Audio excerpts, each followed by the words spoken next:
Voltando. Então, antes de montar a nossa redação, a gente precisa fazer um projeto de texto.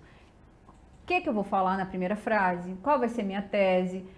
Quais são os argumentos? E muitas vezes os alunos não sabem como criar os argumentos.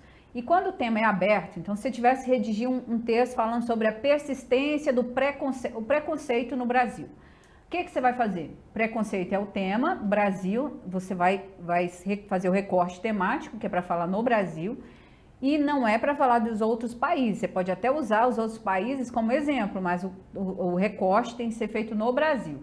Aí você sabe que você vai usar, pode começar até com a citação na primeira frase, escolher primeiro. Eu vou usar a Declaração Universal dos Direitos Humanos, dá para falar de um tema. Eu posso usar uma frase de Pierre Bourdieu, né, que eu sempre falo, Bourdieu, falando sobre violência simbólica.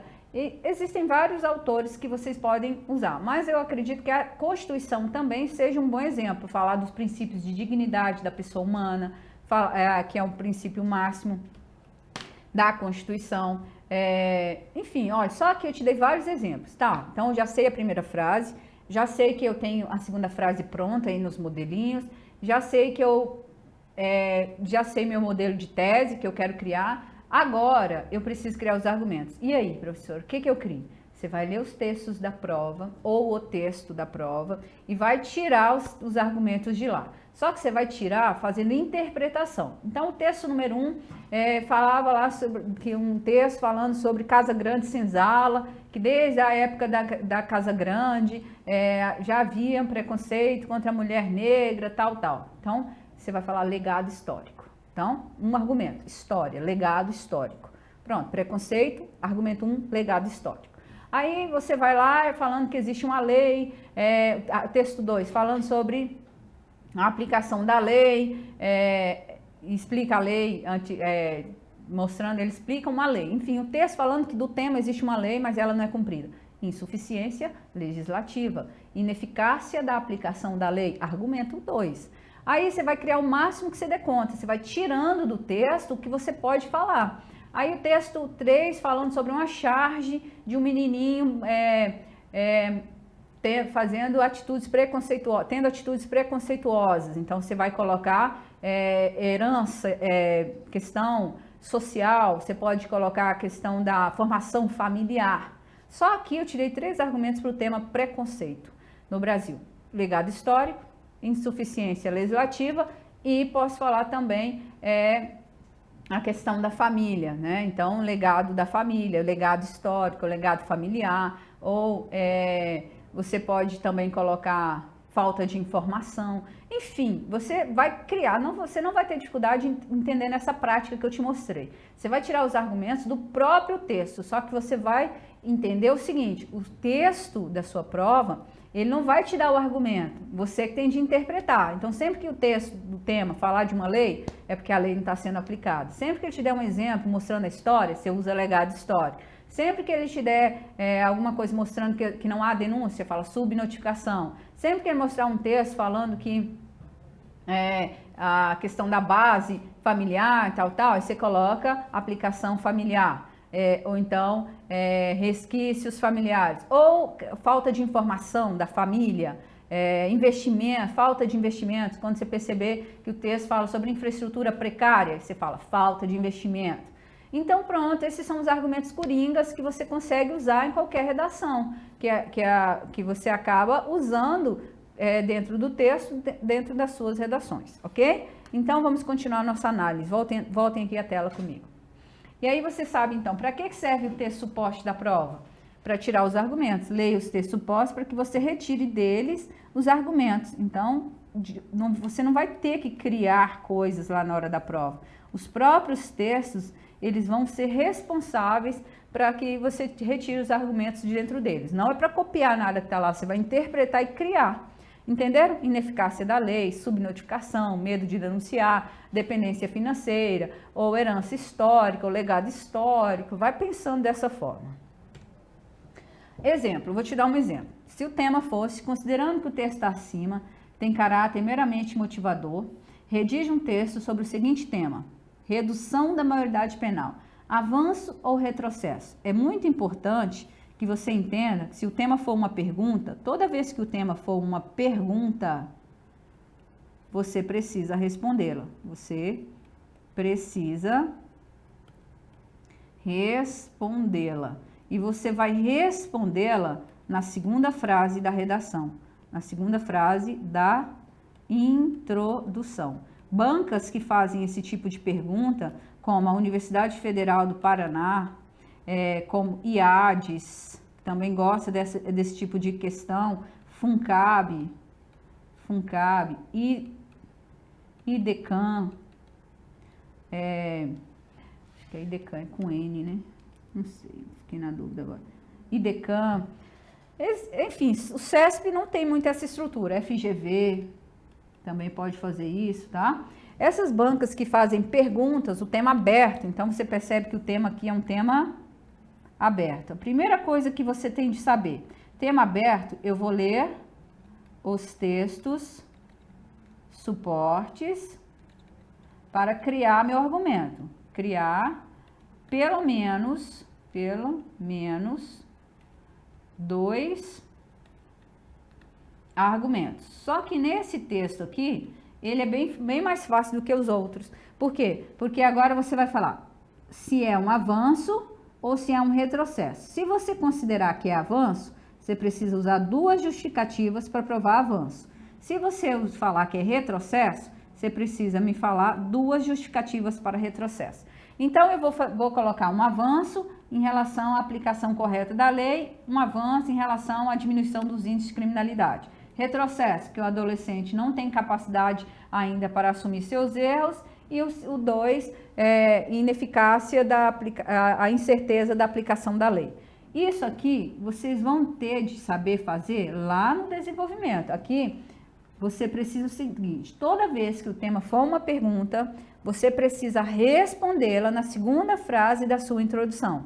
E aí, você vai fazer daquele mesmo jeito que eu ensinei para vocês, vai fazer a frase com o contexto, do mesmo jeito, só que aqui, em vez de criar a problematização, vai ser uma dessas palavras. Aí você coloca um elemento de coesão e já responde, já vou responder, e já responde, e aqui você lança o que você vai falar desse tema para provar. Então, para provar que se é avanço, eu tenho esse argumento e esse aqui. Para provar que é retrocesso, eu tenho esse argumento e esse aqui. Então, pronto, não vai mudar. Então, veja bem. E os textos suportes? Eles vão te ajudar a tomar a sua decisão, se é avanço ou se é retrocesso. Então, vamos ver? Exemplo. Texto suporte, para que serve? Para você saber criar os argumentos. E eu acredito que pela minha explicação, você entendeu direitinho que não é para copiar nada de lá, e sim para ter ideias, para você saber criar os argumentos. E é importante que você demonstre autoria, indícios de autoria. Você precisa mostrar para a pessoa que está lendo que se você escolhe o que entra no seu texto, você sabe quais são as palavras e você tem você escolheu, você tem projeto de texto, você sabe que para escrever aquela redação você fez primeiro um planejamento. Então, a CESP, por exemplo, é uma banca que tem avaliado muito a capacidade de autoria do candidato. Além disso, a prova do Enem avalia a autoria como uma das competências avaliadas na correção da competência 2 e na correção da competência de número 3. Influenciam essas 2 competências. Na prova do CESP, ele apresentou em 2020, num padrão, na prova TJ Pará, ele falou que o texto deveria ser com indícios de autoria. Indícios de autoria, gente, o que é autor? É mostrar que você foi autor, que você não copiou nada, pronto, que você escolheu o que vai entrar na sua redação, que você conhece as palavras bonitinhas que estão dentro do seu texto. Enfim, autoria é mostrar que você tem autoridade para falar dentro daquele texto, que aquele texto é seu, que você conhece as estruturas, que você tem a capacidade de compor aquela ideia. É feita em 2 níveis, reflexão e escolha, e a escrita em si. Você escolhe o que vai entrar dentro da sua redação. E aí você perceba, naquela redação, redução da maioridade penal, avanço ou retrocesso, havia esse texto suporte, e esse texto suporte você tem de lê-lo. Então, esse aqui é o texto suporte daquela redação. E havia esse texto e outro falando sobre o ECA. Então, olha aqui, pensa bem, se um está falando sobre lei, você pode já saber que um argumento bom é ineficácia da lei, ou aplicação correta da lei, aplicação correta, ou insuficiência legislativa. Você já sabe que você poderia, toda vez que fala de lei, você sabe que você pode usar esses argumentos. Só estou te dando um exemplo, tá? Você é livre para criar seus próprios argumentos. E aí você vai ler o texto suporte e vai, a partir dele, criar uma ideia. Tem que seguir sempre a linha? Não, você tem liberdade de criar seu... Eu não falei de autoria? Então, você que escolhe o que entra na sua redação, desde que você desenvolva de forma correta. Agora, vamos lá. Essa redação, eu vou imaginar que a pessoa falou que é um retrocesso. Então, o que eu tenho de fazer? Eu me posicionei, já sei que é retrocesso. Então, a primeira frase do texto tem que mostrar um argumento para provar, tem que haver a coesão. E aí você sabe que você mostra na segunda frase que é um retrocesso e aqui você apresenta os argumentos. Isso, se fosse avanço, a mesma coisa. Uma frase de contextualização, aqui você usa um elemento de coesão e fala nessa frase que é um avanço, e aqui você vai usar os elementos para provar por que são avanços. Pronto, é sempre assim. Por que tal, por que é importante isso? Por exemplo, se você tivesse de dizer armas de fogo, ou uso de armas de fogo. Peraí, já eu vou adiantar esse, senão vai ficar confuso na sua mente. Já eu falo desse do uso de armas. Eu até coloquei aqui. Vamos terminar esse aqui. Então, você foi lá e colocou o tema. Redução da maioridade penal. Esse aqui é o tema. Esse aqui é o tema. Esse aqui é o tema. E desse tema eu tenho de falar se é avanço ou retrocesso. Já que tem uma pergunta, não se esqueçam. O lugar correto de respondê-la é na segunda frase da introdução. E aí, vamos lá. Vou usar uma redação pronta e vocês vão conferir. Então, aqui é a introdução,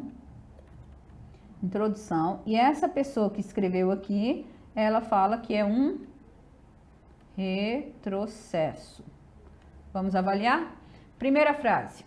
Segundo o artigo, olha que bonito, né? Fez contextualização usando o artigo 128 da Constituição. Segundo o artigo 128 da Constituição, os menores de 18 anos são inimputáveis. Inimputáveis. Pronto. Isso aqui é o contexto. Estão vendo? Essa primeira frase aqui é o contexto. Entretanto, então se usou entretanto, tem que ser uma oposição. Entretanto, percebe-se uma lacuna na garantia desse direito no que tange à redução da maioridade penal. Aqui é o tema. O que, além de grave, se torna um problema inconstitucional. Pronto, houve aqui a problematização, mas até agora a pessoa já usou e falou que é um problema. Então, você pode observar que se é um problema, já vai haver esse nome retrocesso. Por isso, entende-se que mudar a legislação, mudança da redução. Tá vendo? Retomando o tema. Por isso, entende-se que mudar a legislação é redução. Então, aqui, esse nome legislação está retomando o tema. Representa um retrocesso. Estão vendo a pessoa se posicionando? Representa um retrocesso à garantia de direitos em virtude da superlotação dos ambientes prisionais, argumento 1, e da incerteza da eficácia dessa mudança, argumento 2. Pronto, olha aí, houve toda a estrutura. Primeiro houve o contexto, do jeitinho que eu mostrei, ó. Primeiro houve o contexto, depois houve um elemento de coesão para dizer que existe um problema, e aí depois houve outro elemento de coesão para mostrar a resposta. Professora, mas você não falou que foi respondido, tem de responder na segunda linha? Sim, mas aqui é porque está seguindo aquele esqueminha de primeiro problematizar e depois responder. Se você tem de 20 a 25 linhas, você não precisa montar toda essa estrutura. Você poderia já chegar aqui, ó, mais rápido. Segundo a Constituição, tal. Entretanto, percebe-se uma lacuna na garantia desse direito, no que tange à redução da maioridade penal, e isso representa um retrocesso, pronto, você poderia, um retrocesso à garantia dessa informação expressa na Carta Magna. Pode ser mais breve, eu só estou mostrando a estrutura, mas você é livre, desde que você responda a partir da segunda frase. Não importa, aqui é porque está com aquele mesmo esquema que eu estou explicando desde o primeiro momento. Olha que bonito, é porque essa redação tem 30 linhas. Se você tem de 20 a 25 linhas numa prova, por exemplo, na Universidade Federal do Paraná, o candidato tem que redigir quantidade mínima de linhas lá e o máximo. Então, você tem que ser mais breve. Aí você já responde na segunda, tá? Voltando. Aí o argumento 1 era para falar sobre o quê? Que entende-se que mudar a legislação representa um retrocesso. Por que é retrocesso? Primeiro, porque tem a superlotação, e segundo, porque não tem certeza. Então, vamos lá saber agora a justificativa. Quais são as razões que a pessoa usou para provar esse retrocesso? Para dar início, começou com o elemento de coesão. Olha que bonito. Evidencia-se que a superlotação, aqui é o argumento 1, é um grande responsável pela complexidade do problema. Então, já disse que é um problema, o problema é que a redução da maioridade é um problema, e é um retrocesso porque existe a superlotação. Então, agora prova. Nesse viés, o filósofo John Locke defende que as leis fizeram-se para os homens e não para as leis. Ou seja, ao ser criada a lei, ela precisa ser planejada para melhorar a vida das pessoas. Então, você usou aqui uma citação de John Locke. E o que John Locke está falando em relação às leis, e já já você vai observar a conexão agora. Então, aqui, nesse viés, até chegar a pessoas, é o repertório. Aqui é o que eu estava explicando, que é o repertório. É o que você vai usar para defender. Ah, mas se eu não sou por isso, precisa lá do plano de leitura. Agora faça a produtividade. Você conecta essa citação ao que você está falando e ao tema. Com isso, entende-se que reduzir a maioridade penal, retomando o tema, olha aqui, tema. Reduzir a maioridade penal nada adiantará, conforme defende Locke, se não for para beneficiar as pessoas. John Locke não falou que as leis fizeram-se para o benefício dos homens e não para as leis. Então, ele falou... Aí faz a conexão com a citação de John Locke. Com isso, entende-se que reduzir a maioridade penal nada adiantará, conforme defende Locke, se não for para beneficiar as pessoas, uma vez que os ambientes prisionais hoje não possuem capacidade para receber mais presos, pois não oferecem capacidade de cumprir com o objetivo do sistema, punir e ressocializar indivíduos. Olha que bonito! Então, aqui houve uma conexão entre a citação de John Locke e a complexidade do problema da superlotação. A superlotação é um problema, por isso que é um retrocesso, já que nós temos aí um sistema carcerário superlotado, você vai mudar a lei, você vai lotar mais os presídios, não é isso? Então é isso que a pessoa está defendendo. Que o que vai adiantar mudar se, segundo John Locke, as leis não estão sendo feitas aí para beneficiar os homens? Então estão sendo para beneficiar as próprias leis, porque o ambiente prisional não vai dar conta de cumprir a função dele. Por isso que a informação está aqui de forma desenvolvida. Ótimo, esse parágrafo tem todas as máximas que ele precisa. A pessoa sustentou, a pessoa apresentou e desenvolveu corretamente a redação. Por isso merece nota máxima. Voltando aqui, eu vou encerrar o blog aqui, já já a gente vai avaliar o segundo argumento e a conclusão desta redação. Fique aí, já já eu volto.